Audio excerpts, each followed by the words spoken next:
안녕하세요. 오렌지 가나안교회 매일 만나 시간입니다. 오늘 본문 말씀 스가랴 9장 1절에서 8절까지 읽으면서 매일 만나 시작하도록 하겠습니다. 여호와의 말씀이 하드락 땅에 내리며 다메섹에 머물리니 사람들과 이스라엘 모든 지파의 눈이 여호와를 우러러 봄이니라. 그 접경한 하맛에도 임하겠고 두로와 시돈에도 임하리니 그들이 매우 지혜로움이니라. 두로는 자기를 위하여 요새를 건축하며 은을 티끌같이 금을 거리에 진흙같이 쌓았도다. 주께서 그를 정복하시며 그의 권세를 바다에 쳐 넣으시니 그가 불에 삼켜질지라. 아스글론이 보고 무서워하며 가사도 심히 아파할 것이며 에그로는 그 소망이 수치가 되므로 역시 그러하리라. 가사에는 임금이 끊어질 것이며 아스글론에는 주민이 없을 것이며 아스도데는 잡족이 거주하리라. 내가 블레셋 사람의 교만을 끊고 그의 입에서 그의 피를 그의 입 사이에서 그 가증한 것을 제거하리니 그들도 남아서 우리 하나님께로 돌아와서 유다의 한 지도자같이 되겠고 에그로는 여부스 사람같이 되리라. 내가 내 집을 둘러 진을 쳐서 적군을 막아 거기 왕래하지 못하게 할 것이라. 포악한 자가 다시는 그 지경으로 지나가지 못하리니 이는 내가 눈으로 친히 봄이니라. 아멘. 오늘부터 읽게 되는 이 스가랴 9장에서 그리고 마지막 14장까지의 내용은 우리가 앞에서 읽었던 1장부터 8장까지의 내용과는 사뭇 다릅니다. 특별히 여기에서 9장에서 14장까지에는 우리가 앞에서 봤던 그 익숙한 이름들이 직접적으로 등장하지 않습니다. 대제사장 여호수아라든지 이 지역 총독인 스룹바벨이라든지 또 예언자인 이 스가랴의 이름이 이 9장에서부터 14장까지는 직접적으로 등장을 하지 않습니다. 그리고 1장부터 8장까지에서 많이 나오고 있었던, 지금 진행되고 있었던 이 성전 건축에 대한 이야기, 이 성전 건축도 어떻게 되고 있는지에 대한 이 구체적인 내용이 이 뒷부분 9장에서 14장까지에는 나와 있지가 않습니다. 내용이 이렇다 보니까는 이 9장부터 14장까지의 내용이 정확히 어떤 역사적인 상황에 대한 이야기인가, 어떤 역사적인 맥락에 대한 이야기인가를 이해하기는 매우 어렵습니다. 그러나 그럼에도 불구하고 이 9장부터 14장까지의 내용도 동일한 공동체에게 하신 하나님의 말씀이다.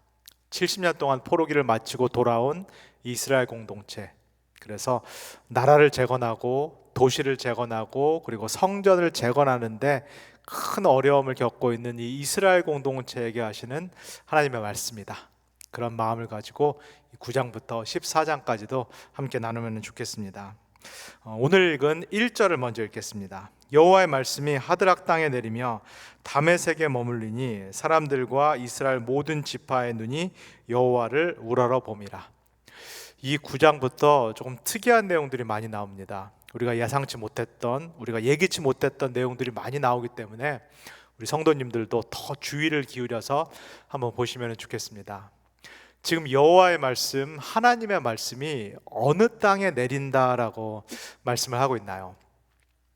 이스라엘 공동체가 살고 있는 예루살렘 땅에 하나님의 말씀이 임하는 것이 아니라 지금 하드락이라는 땅, 그리고 다메섹이라는 땅에 여호와의 말씀이 임하고 있다라고 말씀합니다. 이 하드락이라는 지역은 성서 지명에 따르면은 안디옥 땅이다라고 볼 수 있겠고, 또 다메섹이라는 지역은 옛날에 이 아수르 제국의 중심 도시들 중에 하나입니다. 이 두 도시가 이스라엘 접경 지역에 있는데, 사실은 이 두 도시도 예전에 하나님께서 이 여호수아 공동체에게 명령하실 때, 이 이스라엘 공동체가 가나안 땅에 들어갈 때 이 지역도 주시겠다라고 약속하신 그 땅이 이 하드락 지역 그리고 다메섹 지역도 포함이 됩니다.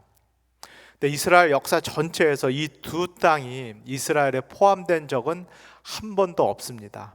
이 주변 지역, 적국에 속하는 적국의 도시들에 지금 하나님의 말씀이 임하고 있습니다.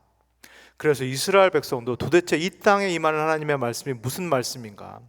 하나님이 이 땅 사람들에게 도대체 무슨 이야기를 하고자 하시는가? 그래서 눈을 들어서 지금 하나님을 바라보고 있는 그런 상황입니다. 2절에서 3절까지 읽어보겠습니다. 그 접경한 하맛에도 임하겠고 두로와 시돈에도 임하리니 그들이 매우 지혜로움이니라. 두로는 자기를 위하여 요새를 건축하며 은을 티끌같이 금을 거리에 진흙같이 쌓았도다. 여기에 하맛이라는 도시, 그 다음에 두로와 시돈이라는 도시가 나오는데 이 도시들도 다 이스라엘 주변에 이 접경 지역에 위치한 도시입니다. 남쪽과 북쪽에 있는 여러 나라들에 대한 그런 이름입니다. 이 나라들도 마찬가지로, 이 도시들도 마찬가지로 하나님께서 예전에 약속의 땅으로 주시겠다라고 한 그런 도시들입니다. 그런데 이 나라들, 이 도시들이 이스라엘을 끊임없이 괴롭혔던 그 적국의 도시들입니다. 근데 이스라엘 입장에서는 뼈아픈 지점이 바로 여기입니다. 자신들은 하나님의 징계를 받아서 70년 동안 포로기를 거쳤고, 그리고 고국으로 돌아와서 딱 봤더니 고국이 다 황폐하게 변했습니다. 나라도 무너졌고 도시도 무너졌고, 무엇보다도 하나님의 집이라는 예루살렘 성전이 다 무너진 그런 상황입니다. 그래서 이걸 처음부터 다시 재건해야 되는 이 어려운 일들을 지금 하고 있는데, 이 주변에 인접한 이 도시들, 이 국가들, 이스라엘을 계속 공격했던 이 적국들은 너무 잘 사는 겁니다. 너무 강한 군사력을 갖고 있고, 도시들, 나라들을 이 요새로 둘러싸고 있고, 그리고 지금 말씀에서 본 것처럼 은과 금이 거리의 진흙같이, 거리의 티끌같이 정말로 밟히는 것이 은과 금처럼 너무나 막강하고 부강하고 경제력을 갖고 있는 그런 나라들, 그런 나라들이 이 접경 지역의 국가들입니다. 사촌이 땅을 사도 배가 아플 수밖에 없습니다. 근데 이렇게 적국들이 너무 잘 살고 있다. 하나님을 모르는, 우리를 괴롭히는 이 적국가들이 이렇게 잘 살고 있다라는 것을 보는 이스라엘 백성들, 배가 아플 수밖에 없습니다. 그리고 하나님이 원망스러울 수밖에 없는 그런 상황입니다. 이 잘 살고 있는 이 부강한 주변 적국들에 이제 하나님의 말씀이 임하는데, 그럼 하나님께서 구체적으로 무엇이라고 말씀하시나요? 4절에서 6절까지를 읽겠습니다. 주께서 그를 정복하시며 그의 권세를 바다에 쳐 넣으시니 그가 불에 삼켜질지라. 아스글론이 보고 무서워하며 가사도 심히 아파할 것이며 에그론은 그 소망이 수치가 되므로 역시 그러하리라. 가사에는 임금이 끊어질 것이며 아스글론에는 주민이 없을 것이며 아스돈에는 잡족이 거주하리라. 내가 블레셋 사람의 교만을 끊고. 지금 우리에게 낯선 이 모든 지명들, 이 도시 이름들은 블레셋이라는 나라에 속한 그런 도시들입니다. 우리가 잘 알고 있듯이 블레셋이야말로 이스라엘의 최대 적국입니다. 이스라엘을 끊임없이 괴롭혔던 최대 적국이 바로 블레셋입니다. 근데 지금 이 블레셋에 임하는 하나님의 말씀이 축복의 말씀인가요? 아니면은 저주 그리고 심판의 말씀인가요? 심판의 말씀입니다. 저주의 말씀입니다. 이것이 이 블레셋에 임할 것이다 라는 그런 예언입니다. 그렇다면은 이 하나님께서 왜 이 블레셋을 지금 심판하신다라고 말씀을 하시나요? 이 블레셋의 징계를 당할 수밖에 없는, 심판을 당할 수밖에 없는 여러 가지 이유들이 있겠지만은 그 중에서 콕 집어서 블레셋의 교만 때문이다라고 말씀을 합니다. 블레셋이 자기가 갖고 있는 강한 군사력, 경제력을 의존하고 있는 것, 블레셋이 갖고 있는 이 발달된 문화, 문명을 의지하면서 우리는 하나님이 필요 없다, 나는 하나님이 없어도 잘 살 수 있다라는 이 자기 확신, 이 자기 신뢰, 이 교만 때문에 하나님께서 이 블레셋을 지금 징계하시고 심판하시겠다라고 말씀을 합니다. 이렇게 적국인 블레셋에게 심판이 임할 때, 이 예언의 말씀이 임할 때, 그러면 그 옆에서 이렇게 팔짱 끼고 지켜보고 있었던 이 이스라엘은 속으로 어떤 마음이 들었을까요? 사촌이 잘 되면은 배가 아프지만은 사촌이 망하면은 사실은 기분이 좋아지는 것이 우리의 속성입니다. 이스라엘도 마찬가지입니다. 잘 됐다. 내가 그럴 줄 알았다. 언제까지 잘 사는지 내가 두고 보고 있었다. 잘 됐다. 이제 너희들도 망하는구나. 우리만 지금 처참한 상황을 겪는 것이 아니라 너희들도 이제 망하는구나. 너무 잘 됐다라는 그런 마음을 이스라엘이 품게 됩니다. 역시 하나님은 우리 편이지. 역시 하나님은 우리만 사랑하시고 나만 사랑하는 그런 하나님이지. 하나님이 저 이방 벽속, 저 적국들을 사랑하시는 것이 말이 돼? 하나님께서 저들을 심판하시는 것이 말이 되고 우리를 축복하시고 우리만 사랑하시는 것이 맞는 것이지. 이것이 이스라엘의 생리고, 그리고 사실은 이것이 우리의 생리입니다. 주변 국가가 망하기만을 기다렸던, 그리고 지금 심판의 예언이 직접적으로 임하자 잘됐다 고소하게 생각하고 있는 이 이스라엘. 그런데 너무 뜻밖의 말씀이 또다시 하늘로부터 내려옵니다. 7절입니다. 그의 입에서 그의 피를 그의 입 사이에서 그 가증한 것을 제거하리니 그들도 남아서 우리 하나님께로 돌아와서 유다의 한 지도자같이 되겠고 에그로는 여부수 사람같이 되리라. 무슨 말씀인가요? 이 주변 국가들에 내리는 지금 하나님의 징계의 말씀이 그런 하나님의 최종적인 말씀이 아니다라는 것입니다. 지금 이 이웃 국가들에게 내린 하나님의 심판의 말씀이 하나님의 최종 판결이 결코 아니다라는 말씀입니다. 하나님께서 이 주변 국가들, 이스라엘 입장에서는 적국인 이 주변 국가들 하나님께서 징계하시고, 그러나 징계가 마치면은 이 주변 국가들도 하나님께서 회복하시리라는 그 구원의 약속입니다. 이 주변 국가들이 징계가 끝나고 그리고 남은 자들이 이 이스라엘 백성에게 포함될 것이다 라는 그러한 약속의 말씀입니다. 그리고 심지어는 이 주변 국가의 남은 자들이 이스라엘에 들어와서 이스라엘을 다스리는 지도자가 될 수 있는 사람들이 있다라는 그 축복의 말씀이 이 하나님께서 주변 국가들, 적국들에게 해주시는 최종적인 말씀인 것입니다. 그렇다면은 이렇게 팔짱 끼고 하나님이 도대체 어떻게 하고냐, 어떻게 하시냐 지켜보고 있었던, 그렇지, 하나님께서 우리를 괴롭히던 저 적국, 저 나쁜 사람들을 심판하시는 것이 맞지, 그렇게 기대하고 있었던 이 이스라엘의 마음이 이제 또 어떻게 될까요? 도무지 이 하나님을 이해할 수가 없습니다. 하나님이 도대체 왜 저 이방 사람들, 하나님을 알지 못했던 저 사람들, 우리를 괴롭히던 저 적국의 사람들을 하나님께서 왜 용서하시려고 그러시는지, 왜 저 사람들을 하나님께서 남겨두려고 하시는지, 그리고 왜 저 사람들을, 이방 사람들을 우리에게 포함시키려고 하시는지, 그리고 왜 저 사람들 중에서 심지어는 우리를 다스릴 지도자를 하나님께서 세운다고 하시는지, 이 하나님의 마음이 도무지 이해가 안 됩니다. 이스라엘이 이런 마음을 품고 있다면은, 그렇다면 이스라엘이 이미 무엇을 잊어버린 것인가요? 이스라엘이 자신도 하나님으로부터 이 조건 없는 용서와 이 조건 없는 용납을 받았다라는 것을 이미 잊어버린 것입니다. 자신들이 뭘 잘해서 이 포로기가 끝난 것, 70년의 포로기가 끝나서 자신들이 고향으로 돌아올 수 있었다라는 것, 자신들 때문이 아니고 이것이 하나님의 무조건적인 사랑과 약속 때문에 이루어진 일이라는 것을 이미 이스라엘이 잊어버리고 만 것입니다.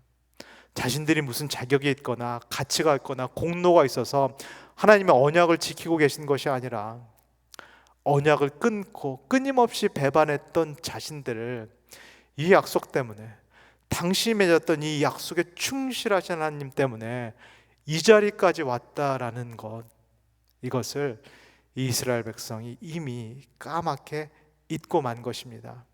그래서 왜 도대체 저 사람들을 하나님께서 사랑하시는가, 왜 저 죄인들을 하나님께서 용납하시는가, 또 하나님을 원망하고 또 하나님께 불평을 늘어놓게 됩니다.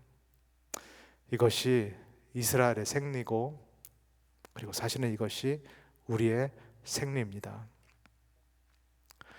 이스라엘은 계속 이렇게 생겨 먹었는데, 그리고 우리도 계속 이 땅에서 이렇게 생겨 먹을 수밖에 없는데, 근데 하나님은 우리와 다르십니다.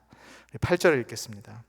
내가 내 집을 둘러 진을 쳐서 적군을 막아 거기 왕래하지 못하게 할 것이라. 포악한 자가 다시는 그 지경으로 지나가지 못하리니 이는 내가 눈으로 친히 봄이니라. 이 마지막 말씀, 이것이 하나님의 이스라엘 포함한 그 주변 국가들에 대한 최종적인 말씀이고 최종적인 판결입니다. 이스라엘 생각이 아니라, 우리 생각이 아니라 하나님께서 말씀하시는 하나님의 비전이요, 그리고 하나님의 꿈입니다. 이제는 내가 이 이스라엘, 하나님의 도성을 직접 지키고 다스리는 그런 지인이 되겠다, 내가 그런 성벽이 되겠다라고 말씀합니다. 우리의 자원, 우리의 군사력, 경제력, 우리의 능력으로 이루는 그런 공동체가 아니라, 우리 스스로 지키고 보호하는 그런 나라가 아니라, 하나님께서 직접 진이 되시고 하나님께서 직접 성벽이 되시는 그러한 하나님의 도성을 하나님께서 직접 만드시겠다라는 그런 약속의 말씀입니다. 제일 중요한 것은 무엇인가요? 이 하나님의 도성, 하나님의 집에 이제 누가 포함되어 있나요? 이 하나님께서 지키시는 도성과 집 안에는 이제는 더 이상 유대인들, 이스라엘만 있지 않습니다. 하나님께서 주변 국가들에서, 이스라엘을 괴롭혔던 이 적국들에서 남겨놓으신 사람들, 선택하신 그 사람들을 불러 모으시겠다라고 하나님께서 친히 약속합니다. 이 공동체 안에는 이제는 다양한 민족들, 다양한 언어를 사용하는 사람들, 다양한 인종들, 다양한 성별을 갖고 있는 사람들이 모두 모여들 것이고, 그리고 이 하나님의 도성, 이 하나님의 집을 하나님께서 진이 되셔서, 성벽이 되셔서 악한 세력으로부터 친히 보호하시고 지키시겠다라고 하나님께서 말씀을 하십니다. 사랑하는 성도 여러분, 오늘 스가랴서를 통해서 보고 있는 이 하나님이 우리의 생각을 훨씬 뛰어넘는 우리의 아버지 되신 그런 하나님입니다. 우리는 이 하나님에 비하면 너무 마음이 좁습니다. 우리는 나와 비슷한 사람들과만 어울리고 싶어 합니다. 나는 심지어는 교회도 나하고 비슷한 사람들만 다녔으면 좋겠다라는 그 생각을 속으로 합니다. 나랑 조금만 달라도, 나 조금만 다른 생각을 갖고 있어도 그 사람이 내 옆에 있을 때 불편함을 느끼는 것이 우리의 마음입니다. 그리고 심지어는 하나님이 저 사람을 왜 사랑하실까? 하나님이 저렇게 살고 있는 사람을 왜 용서하실까? 저렇게밖에 신앙생활을 못하는 사람을 하나님께서 왜 하나님의 자녀로 품어주실까? 그 마음, 그 생각이 우리 안에서 올라오는 것이 사실입니다. 그리고 그렇게 하시는 하나님을 보면서 사실은 화가 납니다. 짜증이 납니다. 하나님께서 그 사람을 나하고 똑같이 대하시는 것을 보고, 이렇게 열심히 살고 있고, 이렇게 열심히 신앙생활하고 있고, 이렇게 하나님의 마음에 들게 살고 있는 나하고 저렇게 살고 있고 저렇게 신앙생활하고 있는 사람을 똑같이 사랑하시는 그 하나님을 보면서 사실은 화가 치밀어 오르는 것, 이것이 우리의 생리입니다. 멀리 멀리 아버지를 떠나서 아버지의 재산을 다 탕진하고 돌아온 그 둘째 아들을 여전히 사랑하시고, 심지어는 그 둘째 아들을 위해서 잔치를 벌여주시는 것을 바라보는 이 첫째 아들, 자신은 하나님 옆에서, 자신은 아버지 옆에서 정말로 모범적으로 있었고 하나님이 원하시는 것을, 모든 것을 다 했는데도 자신을 위해서는 한 번도 잘했다라는 말을 해주신 적이 없고, 자신을 위해서는 한 번도 잔치를 베풀어 준 그 기억이 없는데, 근데 저 멀리 갔던 이 페르나 같은 둘째 아들을 다시 받아주시고, 이 둘째 아들을 위해서 잔치를 베풀어 주시는 그 아버지를 이 첫째 아들과 같은 이스라엘, 이 첫째 아들과 같은 우리는 도무지 이해할 수가 없습니다. 그런데 성경에서 계시되는 하나님은 원래 이해할 수가 없는 그런 하나님입니다. 우리가 맞닥뜨리고 있는 하나님, 우리 위에 계신 그 하나님은 원래 우리가 절대로 이해할 수 없는 그런 하나님입니다.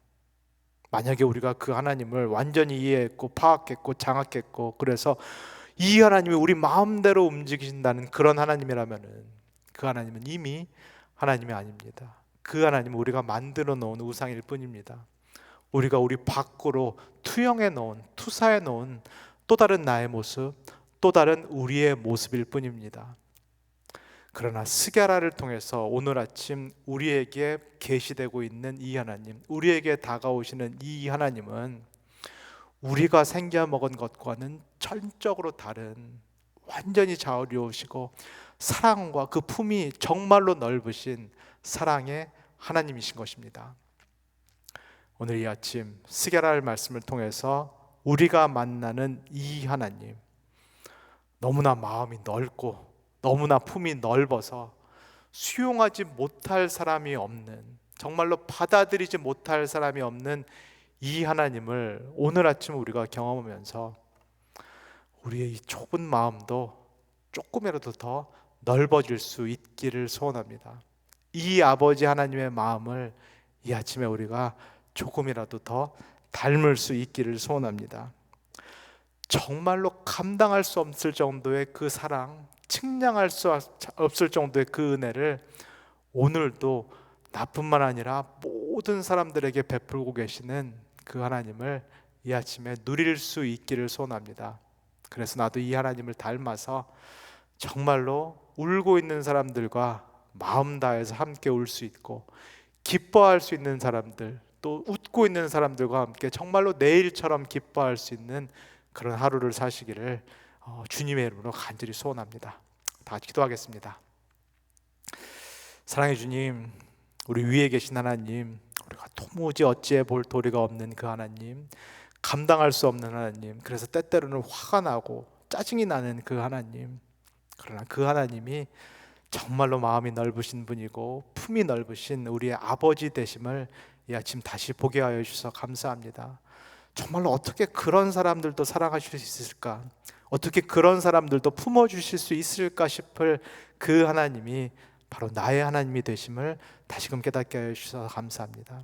하나님이 그런 분이시기에 정말로 가치가 없고 자격이 없는 나 같은 사람도 오늘 아침 다시금 품어주셔서 감사합니다. 하나님 아버지, 이 은혜, 이 사랑을 잊지 않도록 주님 축복하여 주시옵소서. 그래서 여전히 좁은 마음이지만은, 여전히 우리의 사랑은 너무나 부족하지만, 그러나 이 하나님의 사랑을 닮아서 하나님 주위에 있는 사람들을 더 품어줄 수 있도록 우리를 축복하여 주시옵소서. 우는 자들과 마음을 함께하여 울게 하시고, 특별히 축복을 받은 사람들, 은혜를 받을 사람들, 기뻐하는 사람들과 함께 정말로 내일처럼 기뻐할 수 있는 넓은 아량의 사람들이 될 수 있도록 우리를 축복하여 주시옵소서. 감사드리며 예수님의 이름으로 기도합니다. 아멘.